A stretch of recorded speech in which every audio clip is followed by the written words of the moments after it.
इसके बाद मैं दावत देता हूं हमारे हर दिल अजीज कायद जनाब वजाहत मिर्जा साहब को। वजाहत मिर्जा साहब महाराष्ट्र असेंबली के ऐवान बाला के रुकन है, एमएलसी है, साथ ही साथ वक्फ बोर्ड महाराष्ट्र के चेयरमैन भी। वेलफेयर एसोसिएशन के ज़ेर एहतमाम आज इस तालीमी कॉन्फ्रेंस में दिल्ली से आए और जिन्होंने बड़ी मेहनत की है हमेशा तालीमी एतबार से, ऐसे डॉक्टर जफर महमूद साहब, मेंबर ऑफ पार्लियामेंट, और जो हमेशा राज्यसभा में अपनी बात उठाते हैं ऐसे डॉक्टर फौजिया खान मैडम जी, दूसरे मेंबर ऑफ पार्लियामेंट, और जो हमेशा कौम की बात उठाने के लिए किसी से भी दो दो हाथ करने के लिए तैयार रहते हैं, ऐसे हमारे बड़े भाई इम्तियाज जलील साहब, पारेख साहब, मारूफ साहब, जाकिर साहब और सभी स्टेज पे बैठे हुए मुअज़्ज़िज़ मेहमानान और यहाँ पर बैठे हुए मेरे दोस्तों, बुजुर्गों और बहनों, मैं सबसे पहले तो वेलफेयर एसोसिएशन को बहुत बहुत मुबारकबाद पेश करता हूँ कि एक बहुत अच्छे जो आज हालात हाजरा के हिसाब से ज़रूरत थी ऐसी कॉन्फ्रेंस का इनेकाद किया गया, एहतमाम किया गया, और एक बार फिर से उनको मुबारकबाद पेश करता हूँ कि ये कॉन्फ्रेंस मौलाना आज़ाद रिसर्च सेंटर में की गई।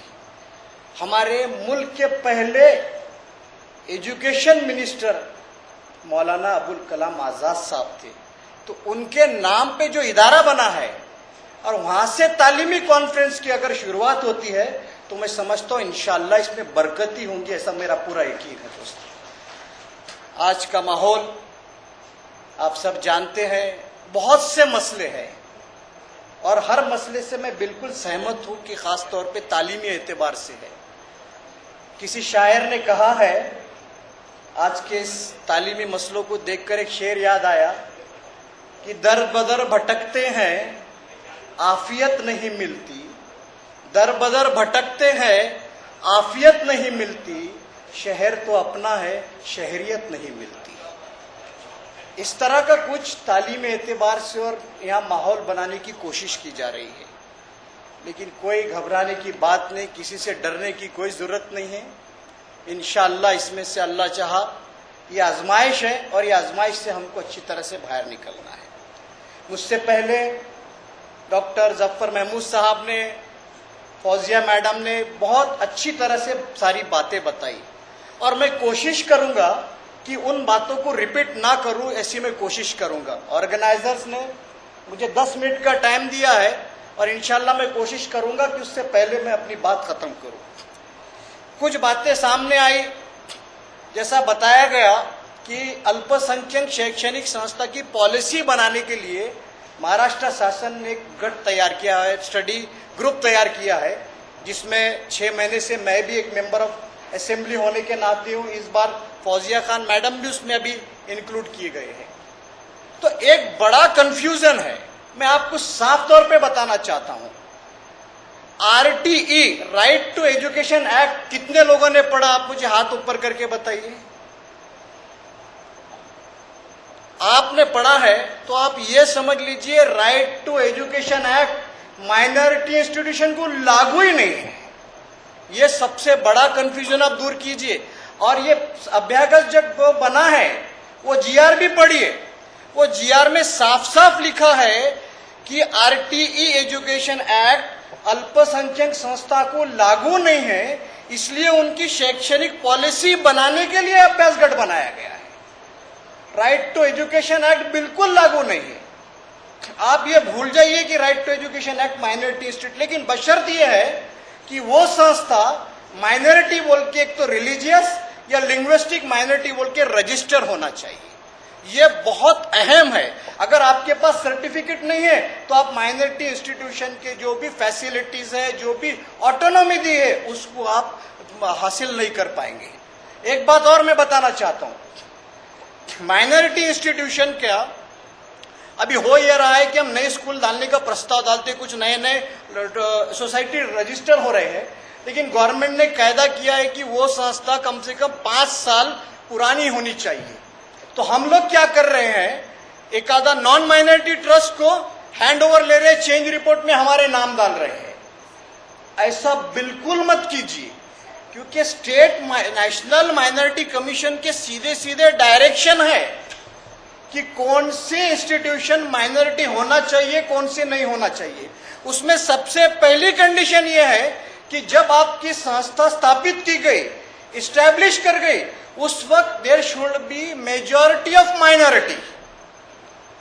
और आपके जो बायलॉज बनाते हैं ना हम लोग, जिसको बायलॉज बोलते हैं, घटना बोलते हैं, उसमें भी उल्लेख होना चाहिए कि आप माइनॉरिटी के वेलफेयर के लिए काम करेंगे। होता यह है, हम उनसे सोसाइटी में अपने चेंज रिपोर्ट में नाम दे देते। जब उनकी संस्था की स्थापना हुई तो मुश्किल से 2-4 लोग उसमें मेंबर मुस्लिम रहते हैं, गैर मुस्लिम रहते हैं। तो उसमें आप बिल्कुल मत जाइए। आपको भले 5 साल लगेंगे नई स्कूल हासिल करने के लिए, लेकिन माइनॉरिटी स्टेटस लेना बेहद जरूरी है, क्योंकि अगर आपको आर्टिकल 30 के ऑटोनॉमी को हासिल करना है तो आपका ट्रस्ट माइनॉरिटी एजुकेशन इंस्टीट्यूट बोल के रजिस्टर होना बेहद जरूरी है। तो ये बात आप समझ लीजिए कि आरटीई माइनॉरिटी इंस्टीट्यूशन को लागू नहीं है। आर्टिकल 31 में जो प्रोविजन है उसके हिसाब से हमको लागू नहीं होता है। ऐसा सुप्रीम कोर्ट ने भी इसको अपील किया है।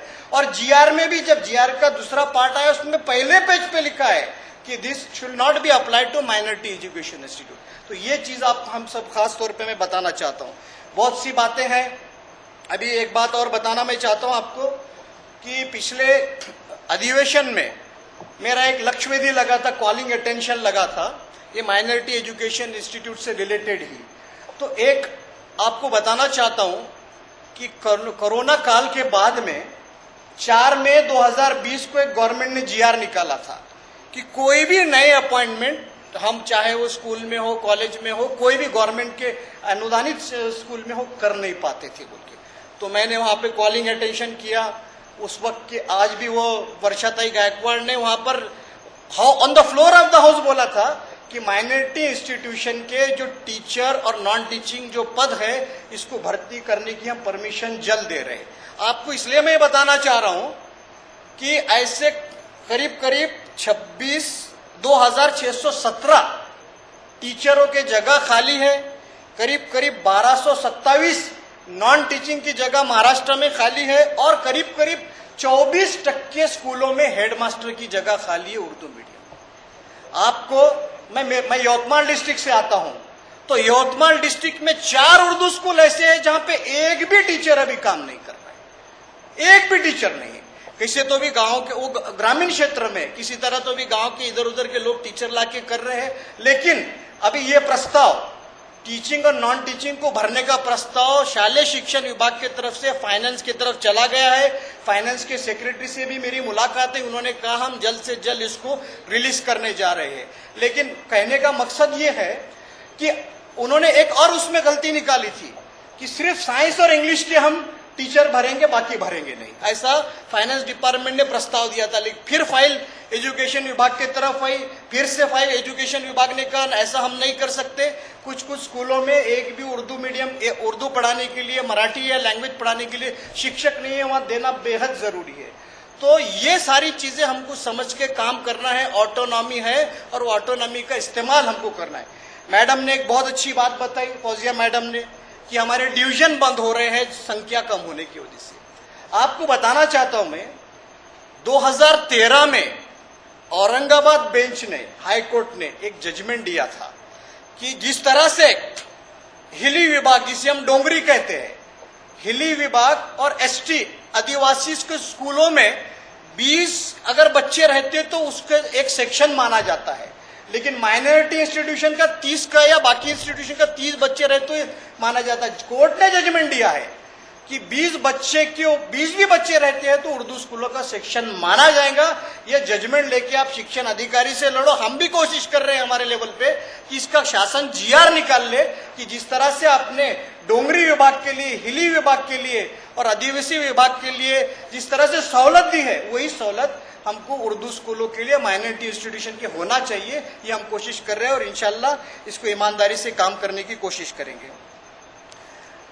मैडम ने बिल्कुल सही बात कही कि जिस तरह से अभी एससी समाज के लिए बार्टी का एक संस्था है, ऑटोनोमस इंस्टीट्यूशन है, ओबीसी के लिए महाज्योति है, उसी तरह से अल्पसंख्यक एजुकेशन पॉलिसी को इम्प्लीमेंट करने के लिए, उनकी वेलफेयर स्कीम चलाने के लिए बेहद जरूरी है कि ऐसी संस्था, ऑटोनोमस संस्था बनाई जाए। मैं आपको यकीन दिलाता हूं, इंशाल्लाह यहाँ पे 2 मेंबर ऑफ पार्लियामेंट भी बैठे हैं, हम सब मिलकर इसका पूरा पाठ पुरावा करेंगे और अल्लाह चाहा तो जल्द से जल्द इसको काम करने की कोशिश करेंगे। मैं अपनी बात खत्म करने के पहले वक्फ बोर्ड के कुछ इश्यू बहुत अच्छी तरह से बताए गए, बिल्कुल सही है। इतनी प्रॉपर्टी है वक्फ बोर्ड के पास में, करीब करीब 97,000 एकड़। अगर ये प्रॉपर्टी का रेवेन्यू अगर आता है ना ईमानदारी से, तो इंशाल्लाह महाराष्ट्र गवर्नमेंट की पैसे की भी जरूरत हमको पड़ने वाली नहीं। इतनी प्रॉपर्टी हमारी खुद की है, लेकिन जरूरत है इसको काम करने की। मैडम ने एक बहुत अच्छी बात कही, आप अगर देखें तो करीब करीब 35-40% प्रॉपर्टी के ऊपर इलीगल पोजीशन हुआ है, और बदकिस्मती ऐसी है कि इसमें से 70 से 80% इलीगल पोजीशन करने वाले हमारे कौम के लोग हैं। तो ये हमारी भी जिम्मेदारी है, अगर आपके भी नजरों में कहीं आता है तो उसको हम अपने ताबे में लेंगे और ये करेंगे। इम्तियाज जलील साहब यहाँ बैठे हैं, यहाँ पे औरंगाबाद में एक 87 एकड़ जमीन पे एक इलीगल पोजीशन था, खुद इम्तियाज जलील साहब वहां जाके अधिकारियों को पीछे रख के पूरे बोर्ड ने वहां पे काम किया और उसको जगह हमने अपने ताबे में लेने का काम किया। और 16 एफआईआर हम लोगों ने किए हैं, जिसने भी इलीगल पोजीशन किया हमने पूरे महाराष्ट्र भर में 16 एफआईआर किए हैं, जिसमें एडिशनल कलेक्टर, डिप्टी कलेक्टर, तहसीलदार ये रैंक के लोग हैं जिनके ऊपर एफआईआर की गई, और हम एफआईआर करके जमीन वापस ताबे में लेने का काम हमने किया है। बहुत सी वक्फ बोर्ड की दुश्वारियां हैं, लेकिन हम उसको धीरे धीरे दूर कर रहे हैं। एक सबसे बड़ा मसला था कि हम इतनी बड़ी प्रॉपर्टी और काम करने वाले 24 से 25 लोग थे, जिसमें से भी 7 से 8 लोग क्लास 4 के थे, चपरासी थे। तो इतने बड़े प्रॉपर्टी को संभालना बड़ा मुश्किल काम था, लेकिन अल्लाह का करम है, हम सब ने मेहनत की, हमारे तमाम मेंबरान ने, खासतौर पे दोनों मेंबर ऑफ पार्लियामेंट ने मेहनत की, और 169 लोगों की भरने की परमिशन हमको महाराष्ट्र गवर्नमेंट ने दी है। अब वक्फ बोर्ड पूरे फोर्स के साथ इंशाल्लाह काम करेगा। आप देखिए 20 साल में ऐसा पहली बार हुआ है कि वक्फ बोर्ड में 11 मेंबरान और एकदम अपने अपने फील्ड में महारत रखने वाले लोग इस मेंबरान इसमें काम कर रहे हैं। और आपको यकीन दिलाता हूं कि वक्फ बोर्ड के काम में पूरी तरह से ट्रांसपेरेंसी आएंगी। और एक बात मैं और बताना चाहता हूं आपको कि बिल्कुल बहुत से दुश्वारियां हैं, कई पेंडेंसी बहुत है, लेकिन इस पेंडेंसी को दूर करने के लिए हमारी अब जल्द 2 दिन के बाद 2 दिन की मीटिंग है, 17 और 18 तारीख को। मस्जिदों के रजिस्ट्रेशन के मसले हो और कोई भी मसले हो, स्पीड अप करके जल्दी से जल्दी इसको डिस्पोज करने की हम कोशिश कर रहे हैं। एक बात मैं अपने खत्म करने से पहले बताना चाहूंगा कि वक्फ बोर्ड का रजिस्ट्रेशन अभी तक, जैसा गोंदिया या नागपुर से कोई आता है तो औरंगाबाद आने को उसको 700-800 किलोमीटर का सफर तय करना पड़ता है। तो अभी हमने ऑनलाइन पोर्टल चालू करने की हम कोशिश कर रहे हैं कि बैठे बैठे नागपुर से ऑनलाइन या बैठे बैठे कोंकण के किसी इलाके से ऑनलाइन सबमिशन हो जाए और उसको ऑनलाइन रजिस्ट्रेशन देने के काम करने की हम कोशिश कर रहे हैं। इस पे काम चल रहा है और उम्मीद करते हैं कि जल्द से जल्द इसके ऊपर इसके नतीजे भी हमको देखने मिलेंगे। शायद मुझे लगता है 10 मिनट हो गए हैं, इसलिए मैं ज़्यादा वक्त नहीं लूँगा। फिर एक बार आप तमाम का बहुत बहुत शुक्रिया अदा करता हूँ। और आपने सही कहा, आप किसी ने कहा कि ये ऐसी कॉन्फ्रेंस हर जगह होना चाहिए। मैं आप ही कीजिए, लेकिन पूरा जिम्मा हमको दीजिए। अमरावती और नागपुर में पूरा खर्च इंशाल्लाह हम उठाएंगे, बस आप और आपके लोग लेके आइए। ये कॉन्फ्रेंस को पूरे महाराष्ट्र बाद हमको पर्कुलेट करना है, बस इतना ही कहता हूँ। और अल्लाह से दुआ करता हूँ कि अल्लाह आज हम जब जिस मकसद से बैठे, अल्लाह इस मकसद में कामयाब करे। इतना ही कहकर अपनी बात खत्म करता हूँ। अस्सलाम वालेकुम, जय हिंद, जय महाराष्ट्र।